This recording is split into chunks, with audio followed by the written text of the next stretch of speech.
set my world on fire.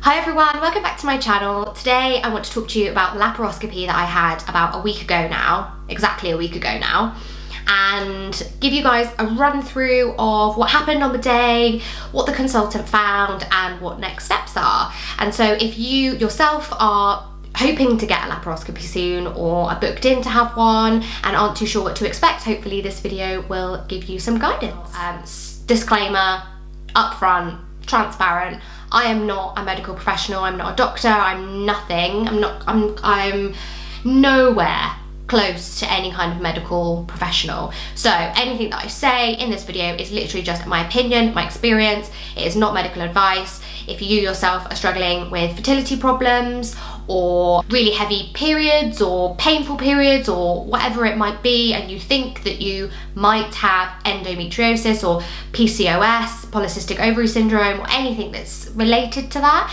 definitely go to your GP as the first port of call. Do not take what I'm saying as advice.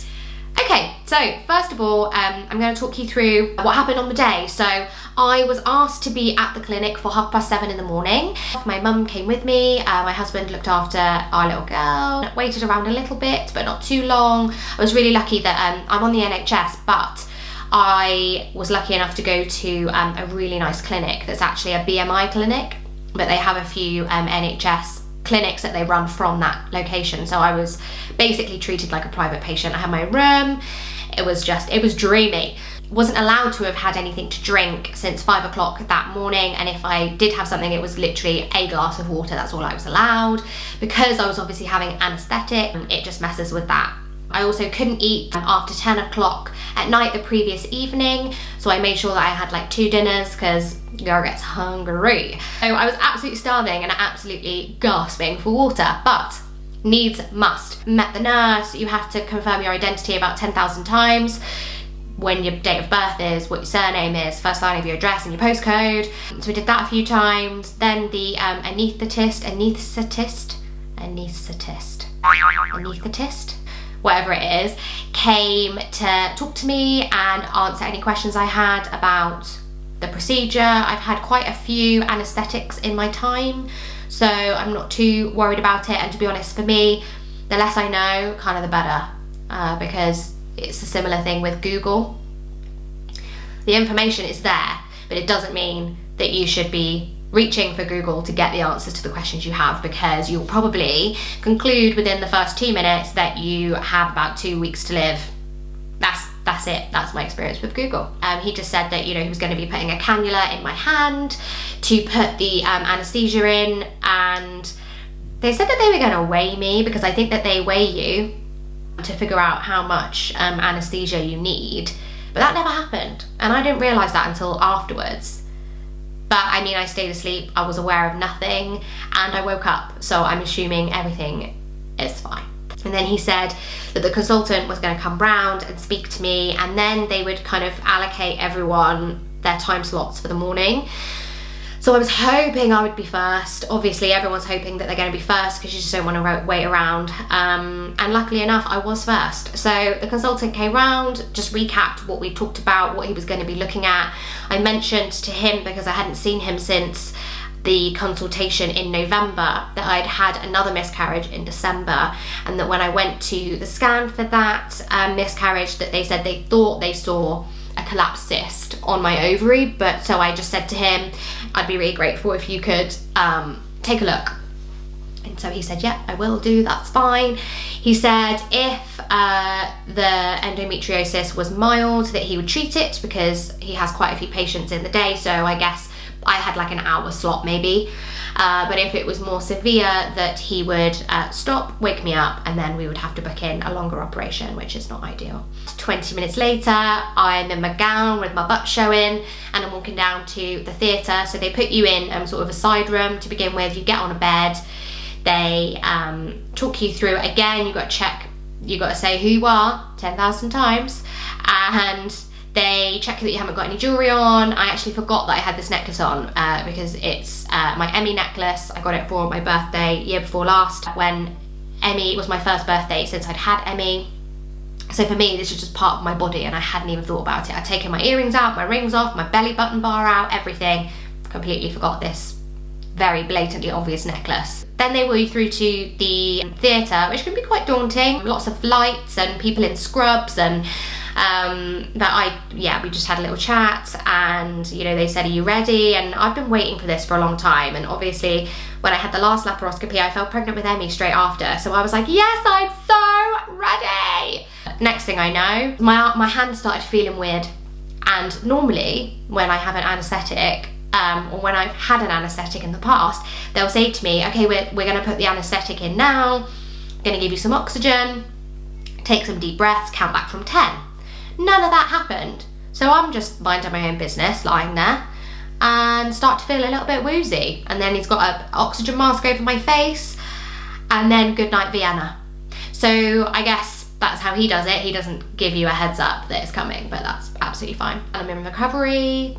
And at this point, I mean, I don't know how anaesthetic affects you guys, but for me, it makes me quite emotional, let's say. So I got a bit upset straight away. I normally do. I normally ask for my mum. I'm 29 years old and I still ask for my mum. But the nurses were really, really sweet, and they came over and checked that I was okay, and they said, like, everything, you know, you're fine, everything's fine. And then I heard one of the nurses say, they didn't remove anything. And like my little senses pricked up then, and I, you know, sorry, what? And they said that when he went in there, he found that I have stage 3 endometriosis. So there's 4 stages, stage 1 being mild, stage 4, oh my gosh, stage 4, 1, 2, 3, 4, stage 4 being the worst, and I am stage 3, which means that you have got quite some quite deep adhesions of endometrial tissue, quite thick in the lining, and you might have one or multiple cysts on one or more of your ovaries, and it's basically not simple. So then I start bawling my eyes out, mainly because of the anaesthetic, but also because this was the one thing that I did not want to happen. I thought, please, I mean, it was mild when I had the last laparoscopy 3 years ago. So for it to have gone from mild, her having removed it or cauterized it, to then me having a baby, because when you're pregnant and there's a lot of progesterone in your system, progesterone inhibits the growth of endometrial tissue. So they actually say that the best thing to relieve symptoms of endometriosis is to get pregnant, which is ironic because sometimes it prevents you from getting pregnant as easily as if you didn't have endometriosis, but I digress. Gone from 1, mild, had it removed, bam, back, and I'm at stage 3, so that was devastating, I'm not gonna lie. At that point, I was in quite a lot of pain, and they kindly gave me some Oromorph. I think it's called Oromorph. It's basically a morphine, but the dose I had wasn't like crazy, but it was lovely. I felt buzzy, and it kind of helped with the pain, and it just calmed me down a little bit. So then they wheeled me back in to see my mum. Then we waited, I had something to eat, because you're allowed to eat straight after. So I ordered a panini. It was a cheese and ham panini, and I would advise against that in future because it was very, very dry. But then the consultant came in and he said he had seen that on my ovary where we thought that there was a collapsed cyst, it wasn't, it was endometrial tissue. That it was just on one, it wasn't too bad, but that it was like someone had taken a handful of rice and just thrown it into my uterus. So it was just, there are just adhesions everywhere. Like, rice gets into every nook and cranny. If you drop a bag of rice, you're still going to be finding grains of rice 6 years later. So yeah, that wasn't great to hear. But so then he said there's actually a risk associated with me doing a procedure to remove it because of where it is, because of how much there is. And so I was obviously still a little bit high on the old morphine at this point. So he said, look, we'll have a consultation in 2 to 3 weeks. We'll talk through what the options are, because there are options for drugs. I don't know. And so this is the thing. He was very brief. He said, you know, there's a drug route or there's another operation route where we can remove it. But if you want to have another baby, I suggest that you do that first. So that was great. And And I said, okay, well, the reason why I wanted this is because I've had 2 miscarriages and I fell pregnant with Emmie the month after I had the last laparoscopy. So in my mind, and I don't know if this is right or not, but in my mind, I'm like, this is causing me problems. And so to have gone through an anesthetic, having a little baby, like, you do think when you're going through this, before you're like wheeled down, you know, you think, gosh, you know, things happen with anesthesia. You have to sign a release form to say, yeah, if I die, it's not your fault. So all of these things are going through your mind, and it's a big ordeal, and it's a lot for your body. You still have the scars. They've gone in, they've looked at everything, you know, they've gone in, they've blown your stomach up with gas so that it's almost like a tent. They can have a good look around. So you've been poked and prodded a lot, and then to find out that nothing happened anyway, and then for the consultant to say, look, it's risky for us to even remove it because of where it is. It could cause, you know, you further problems with your fertility, which is the complete opposite of what I want to hear, was really devastating. And so I just kind of thought, you know what, it's fine, we'll just talk about it. We'll talk about it properly when I'm not high. An appointment's come through on the 13th, Thursday the 13th of February. We are going to go back and speak to the consultant about the option. I'm hopeful that he will refer me to someone who is an expert in fertility who can help me. So it seems that I don't have a problem getting pregnant, my problem is staying pregnant. So I'm hoping that there'll be a team that will be able to help me when I am pregnant, touch wood, that I can get pregnant again, when I am pregnant, that they'll be able to do things like test my levels of HCG, test my progesterone levels, because I personally think that my problem is low progesterone. To know that I have a team there that I can ask to take bloods and monitor me in case I need any kind of help with progesterone. They can give you pessaries, they can give you tablets to help just keep your progesterone levels up so that your body can maintain that pregnancy. With both of our miscarriages, we didn't have any testing done or anything to figure out, you know, if the embryo were genetically sound or whether there were issues with, you know, chromosomal issues or something. My local GP surgery, I've before spoken to them when I've fallen pregnant and said, look, and I think it was actually the December one, I spoke to them and said, look, I had a miscarriage at the beginning of the year, I'm pregnant, I'm worried, can I come in and have my HCG and progesterone levels checked? And the secretary said no, because they don't offer it. I feel I'm already battling up a mountain to try and get to baby number 2. And I mean, that's even, and I'm talking like having that baby in my arms. I'm not talking about being pregnant, because being pregnant to me is no guarantee anymore. So I don't want to have to fight. I don't want to have to, you know, ring and beg. I don't want to have to beg my GP, like, I pay my taxes, please can you just give me a blood test? And it just baffles me that some surgeries will do it and other surgeries just won't. We've decided we are going to try for the next few months and see what happens. I am currently on Cycle Day. Let's open one of my many apps here. I've got Fertility Friend up, so I am on Cycle Day 13. And normally I ovulate around cycle day 18, but obviously I've had surgery and I've had anaesthetic and I bled a little bit because of the surgery, so I don't know where my body's at. I don't know if my body even knows where it's at this point. If I am going to ovulate on time, I'm going to ovulate in 5 days. I need to start doing these. So these are the OPKs that I use. I got them from Amazon. They're Overview Sensitive Ovulation Fertility Tests. They come in those little packets. I think in here you get 60, and I think this was like £10. It doesn't matter with ovulation tests what the sensitivity is, as long as you are consistent and you use the same ones when you're testing every time throughout your cycle, so that you're there's no variable. I'm going to start testing twice a day with these. Sometimes I do three times a day, because you can literally miss your surge like that. We're not going to be too crazy about it this first month. Next month probably be a completely different matter, because I can get pretty psycho pretty quickly when it comes to this sort of stuff. I also actually, whilst I'm here, wanted to show you these, which I do not recommend.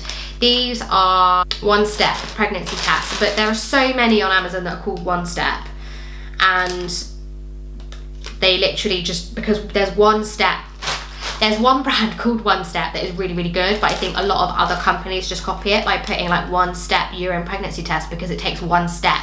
You just dip it. That's it. So I think they're like trying to piggyback off of their success, but these are crap. Absolute crap. They don't show. I mean, I think I had with my last pregnancy, I had a positive with a clear blue 6 days sooner. So blue dye, and blue dye is apparently not great. These are pink dye, and I wasn't even getting like the faintest of faint squinters when I had a full-on positive with a clear blue. So I would not recommend these at all. And this is what they look like, in case you want to look them up. No recommendo. Hello! Emmie! It is Emmie. Eating grapes. Eating grapes, yes. Emmie eating grapes. Yummy, yummy, yummy. Never come me. And I feel like Yummy. yay! Okay, where are we going, Em? No, we're going to go to Sainsbury's. Scott's at work. I really miss him at the weekends. Like really, really, really miss him at the weekends. He works in hospitality, so he generally works most Saturdays. We're lucky, I mean, he starts a bit later on a Sunday, so we're lucky if we get like our day together in the week, or yeah, in a single week really. But you know, I'm not saying like woe is me or anything. There's so many people that do it exactly like that. You feel like you're working together to raise a family, but you don't actually spend quite a lot of that time together bringing up your family. Quite a lot of it is you doing it separately at different times, and then like almost having like a powwow after to have a catch up. You know, Emmie was really whingy today. She said this word today. She showed interest in using the toilet, which she has, by the way, actually, haven't you, Em? Oh, tired girl. She's 2 this month. Oh my god, 2 this month. So on the 22nd, and today is the 7th, so not that long. In like 2 weeks. 2 weeks tomorrow, she'll be 2. And potty training, I've watched a lot of videos on it, and I've seen a lot of conflicting. Quite a lot of people are quite certain that babies should be starting potty training at 18 months old, and others say, you know, they need to be doing it when they're ready. And honestly, each to their own. You do it how you want to do it. But personally, for me, I agree with the latter, that you should be led by your children. And if they're showing the signs, there are signs to look for, like they're sort of letting you know when they need the toilet, or if they get upset after they've like done a poo in their nappy or something, or if they start going off and doing a poo in their nappy in private and hiding from you, that's possibly another sign. So with Emmie, she started telling us that she'd been to the toilet for a number 2. Wee-wees are completely different, which is so weird, because for me, apparently, I would do a wee-wee on the potty, but I would definitely, absolutely not use the potty for a poo. So she's the opposite to how I was. We started getting it spot on, and then she started telling me that she needed a toilet after she'd done the poo. So I'd take her to the toilet, we'd get her ready, get her sat on there, and then I'd realise that there was actually poo in her nappy. She wasn't sat on there. I'd take the nappy off and see that she'd already pooed. Yeah, but it's trial and error, right? And like my mum and dad, they have wooden floors throughout their entire house, all tile, whereas we have carpet. So whenever we go over there, it's great because she can run around with nothing on her bottom half, and if she has an accident, it doesn't matter because it's easily wiped up. Whereas with us, with carpet, we rent as well, so it's not ideal to have lots of stains all over your carpet. I mean, I don't want poo stains on my carpet anyway, to be honest, even if it was my own house. So it's tricky unless we're confining her to like the kitchen for the entire day. So I don't know, maybe. Oh, baby, yeah. She's obsessed with babies at the moment. She loves them.